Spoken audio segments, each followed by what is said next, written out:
afternoon, ladies and gentlemen. A quick word about Mahindra Logistics for many of you who may not know about it. Mahindra Logistics is one of the largest 3PL company in India, employing more than 12,000 people, having more than 250 operating locations, servicing in the verticals of automotive, engineering, consumer, pharma, e-commerce, and bulk. One of the big game changer in the supply chain and logistics era would be the onset of GST. And while we have been talking about GST for a pretty long time, and I am sure most of you who are the CEOs of the company would have worked in terms of internally trying to understand what strategies will change post the GST.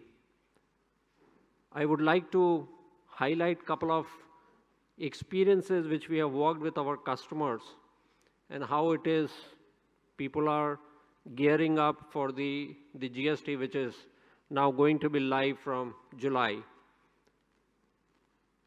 Some of the key factors which will bring about a complete change or revamping of the supply chain logistics would be in the area of the warehousing.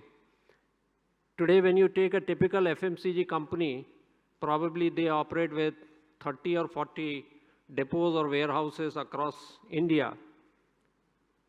Eventually, our belief is that you will be able to reduce these warehouses by more than 50% post the GST. Once the state boundaries are gone, you don't have to worry about your planning from a tax point of view. You'll be able to reduce your warehousing footprint by almost 50%. You will also be able to see that instead of operating small warehouses, you'll be able to operate with large distribution centers, which will not only give the economies of scale, but it will also be, you'll be able to do a lot more automation in those warehouses, which will bring down the per unit cost of operation. The second biggest advantage which you will see is the reduction in your inventory.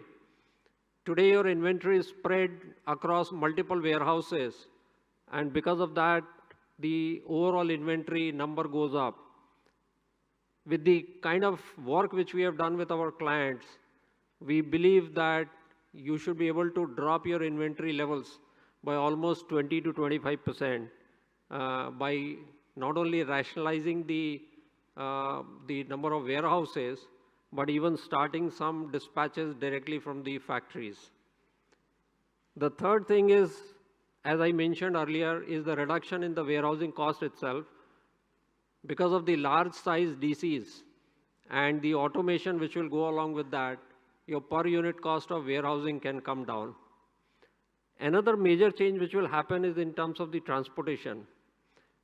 You will see that the primary transportation will become more efficient. You'll be able to do it with large trucking instead of small trucks, and the distances will reduce in terms of the primary movement. Obviously, the other challenge which will come along with this is because of the consolidation of warehouses, you will see that your secondary distances will go up, your secondary distribution cost will go up.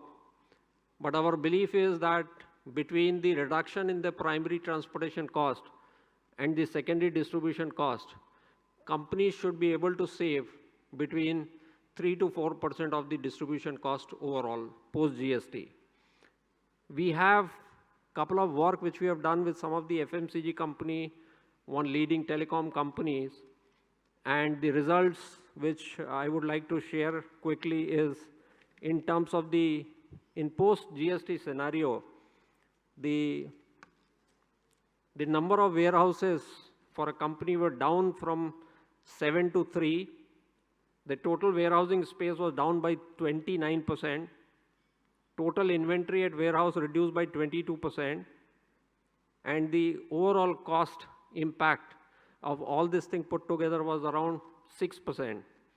So these are some of the key KPIs which will get monitored, and one has to take into account that depending on their current business model, their current supply chain, and looking at the emerging scenario, companies will have to get ready in terms of planning right now how their supply chain will be set up for future. We strongly believe that these efficiencies will not only help in terms of cutting costs for your organization, but it can also mean that you'll be able to serve your customers better and eventually pass on some of these benefits to your customers for increasing the market share. If the GST, which is quite delayed so far, if it comes in July, I'm sure organization will start thinking or must have already done some groundwork in terms of how they are going to manage the scenario post the GST.